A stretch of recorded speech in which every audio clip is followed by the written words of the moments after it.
Hello everyone, and today we're going to be talking about infantry stacking limits and any penalties which you may suffer by going over those stacking limits.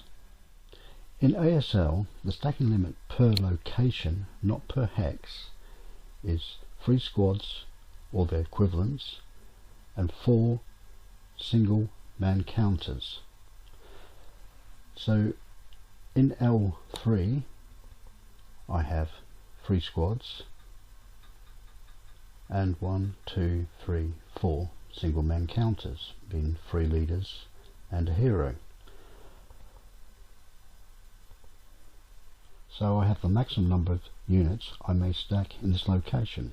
First of all, we need to know what is a location. A location is anywhere you can physically move one of your units. So in the case of L3, this hex only has one location, which is the road hex. In the case of this building here, which is a multi-hex building, so some sees 3 levels, as it also has a staircase, we have 3 locations per hex. So K4 has ground, level 1 and level 2. Same as J4, same as J5, the same as K5. So if we wish to, we could actually have 3 squads and 4 single men counters in each location in K4, which would give us then a total of 9 squads and 12 single men counters all in that one hex.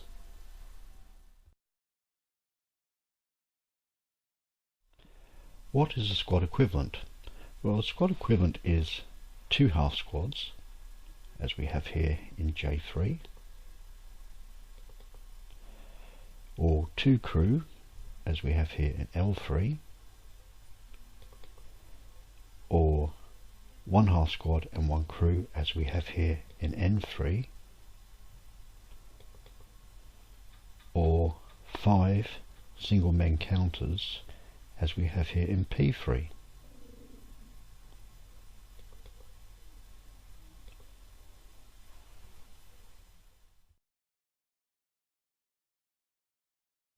Now let's look at the penalties for overstacking regarding movement. For every squad or squad equivalent above the maximum limit, we must pay an additional 1 movement factor to move through that hex. So if I decide to move this squad from J3 going through this hex up to L1, I would have to pay 1 to move into K3, 1 to move into L3, but now as I've overstacked the actual hex, I have to pay an additional 1 because I've got 1 extra squad or squad equivalent in the hex. So I'd have to pay 2, which gives me now a total of 3. L2 would be 4. I still have my road bonus, so I can still get to L1 for 5. Let's look at another example. Let's say I want to move my leader, presently in L5, through to L2. Again, this would be 3 movement factors normally. 1 for L4, 1 for L3, and 1 for L2. Now, as soon as I move my leader into L3, I now have 5 leaders in this hex, which is equivalent to a squad. So I've now overstacked the hex by 1 extra squad, as I now have 4 squads equivalents in the hex. So I subsequently will have to pay an extra movement factor to move through L3. 1, 2 into L3, plus 1 extra because I now have 1 squad equivalent above the stacking limits in this location. So the total movement to this hex will be 2 to give me a total of 3 movement factors, and 4 into L2. Now this is an example where we will not be overstacking a location. We presently have the maximum amount of units are allowed in the building location of K4 on the ground floor. We also have a squad on level 1 in K5. I wish to now move from K5 to K4 with the squad.